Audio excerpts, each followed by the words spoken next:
하나님 우리 아버지와 주 예수 그리스도께서 은총과 평화를 여러분에게 내려주시기를 빕니다. 며칠 전 조카들과 끝말잇기라는 게임을 하는데 한 녀석이 율법이라는 단어로 게임을 이어갔습니다. 평소 교회도 나오지 않고 사실 기독교 신앙도 부정하는 친구인데 율법이라는 단어를 사용해서 깜짝 놀란 일이 있었습니다. 오늘 설교 본문으로 읽은 전반적인 내용이 율법에 관련되어서 여러분들께 묻는 건데요. 여러분들은 율법에 대해 얼만큼 아시나요? 현실적으로 많은 그리스도인들이 율법에 대해 그렇게 알지 못할 겁니다. 안다 해도 일부분 정도 아는 게 전부일 거예요. 왜 그럴까요? 이유는 간단하지 않을까요? 우리는 이스라엘인이 아니고 하나님과 율법으로 언약을 맺은 민족도 아닙니다. 그런데 이상하지 않습니까? 구약의 율법을 지키자니 발목에 채워진 족쇄 같고 안 지키자니 뭔가 찜찜하다는 겁니다. 뭔가 죄를 짓는 것 같은 느낌이 들기도 하죠. 저는 어려서부터 기독교 세계 안에 있었지만 교회에서 율법 전체를 교육받은 적이 없습니다. 부분적으로는 있겠죠. 이유는 그것을 우리가 다 지킬 수도 없을 뿐 아니라 신약성서에서는 구약의 율법을 설명하는 부분이 거의 없다는 겁니다. 그 중심에는 예수 그리스도께서 새 언약으로 오심으로 말미암아 이제는 율법에 의해서가 아니라 믿음에 의해서 하나님의 의롭게 여겨주심 그 칭의를 온전히 이루셨다는 것에 있습니다. 위 설명에 목숨을 건 사도가 바로 바울입니다. 그래서 그의 설명을 극단적으로 표현하면 구약 율법의 폐지라고 할 수 있습니다. 여러분들 생각은 어떠신가요? 바울의 해석이 잘못됐다고 생각하십니까? 그러나 오해는 하지 마십시오. 바울이 이렇게까지 설명한 이유는 그가 민족의 역사와 하나님 신앙을 부정해서가 아닙니다. 인간의 전통에 의해서 점철된 왜곡에 대해 반기를 든 것뿐입니다. 그런데 아무리 생각해도 이상한 건요. 그리스도인들이 성경 자체에 목숨을 건다는 거예요. 실상은 이 구약과 신약의 내용이 너무도 상이해서 이렇게 신약에서는 구약 율법을 폐지하는 뉘앙스를 내비치고 있는데도 말입니다. 솔직히 여러분도 그렇게 느끼실지도 모르겠습니다.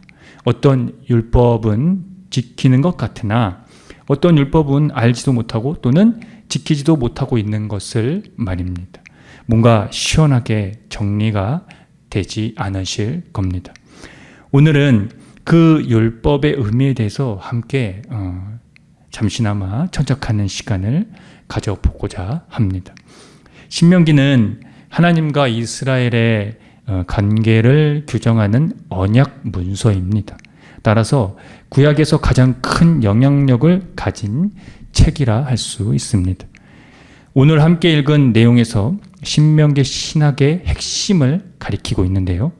율법의 순종만이 이 생존과 성공의 열쇠라는 역설이 그것입니다. 그런데 말입니다. 율법의 본질은 생명을 주기 위해 마련된 것입니다.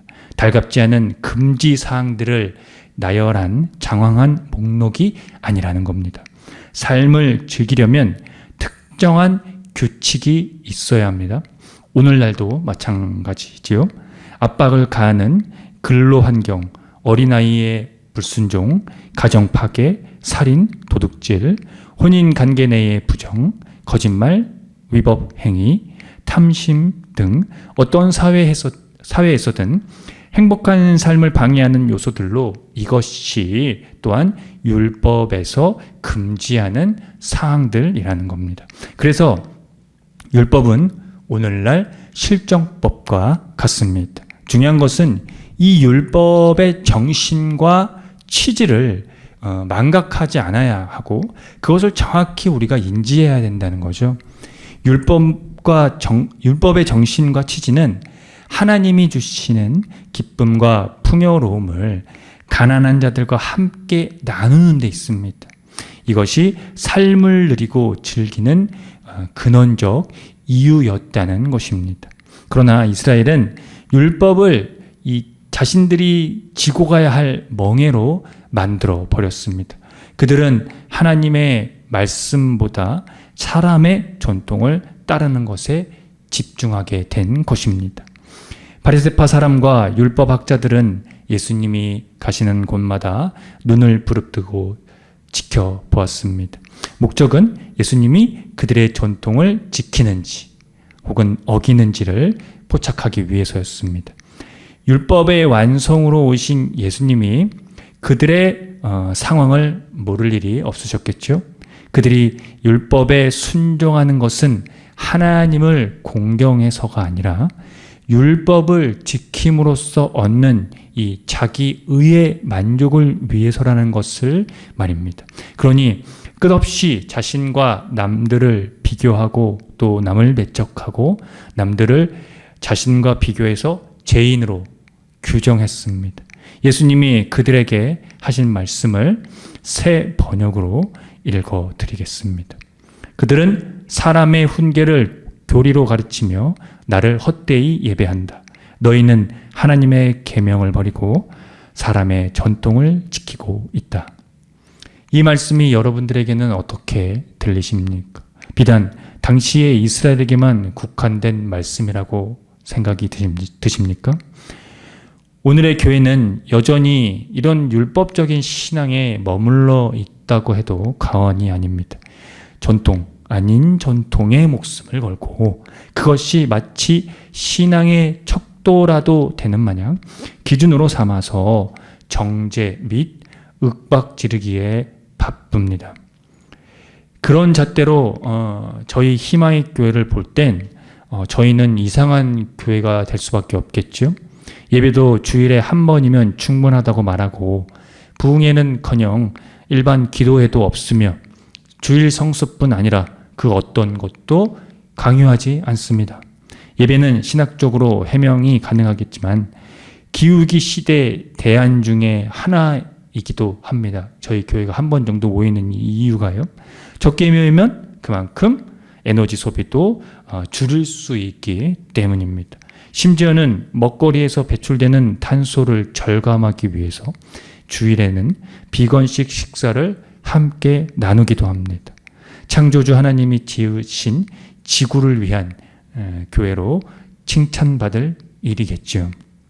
중요한 것은 율법의 정신과 취지를 계승하려는 것이 이 교회의 핵심이기도 합니다. 그것이 오늘날 살아가는 그리스도인이 수호해야 할 정신이기 때문입니다. 오늘 야고보서 기자는 그 정신을, 그것을 자유롭게 하는 온전한 율법이라고 했습니다. 여기서 우리가 집중해야 하는 것은 온전한 율법을 수식하는 바로 자유롭게 한다는 것입니다. 그래서 기자는 자유롭게 하는 온전한 율법의 삶을 사는 사람은 그것을 잘 살피고 끊임없이 그대로 사는 사람이라고 일컫습니다. 즉, 율법을 듣고 잊어버리는 사람이 아니라 그것을 실행으로 옮기는 사람이라는 것이지요. 그런 의미에서 기자는 말씀을 듣고 행하는 사람이 되라고 한 겁니다. 그렇습니다. 성서가 말하고 가리키는 온전한 율법의 자유는 사랑을 가지고 이웃을 돌보는 데서 실현되는 모든 자기 중심으로부터의 해방입니다. 이것이 바로 하나님이 그들에게 요구하신 율법의 그 정신, 첫째는 하나님 사랑이요, 둘째는 이웃 사랑이다 라고 한 것과 같은 맥락입니다. 그래서 야고보서 기자는 오늘 본문 끝에서 이를 정확히 짚어 주었습니다. 그 부분을 함께 읽고 이에 동의한다면 아멘으로 화답하고 오늘 설교를 마치겠습니다. 오늘 야고보서 본문 1장 27절 마지막 부분 함께 읽겠습니다. 하나님 아버지 앞에서 정결하고 더러움이 없는 경건은 곧 고아와 가부를 그 환난 중에 돌보고 또 자기를 지켜 새 속에 물들지 아니하는 그것이니라. 아멘. 함께 기도합니다.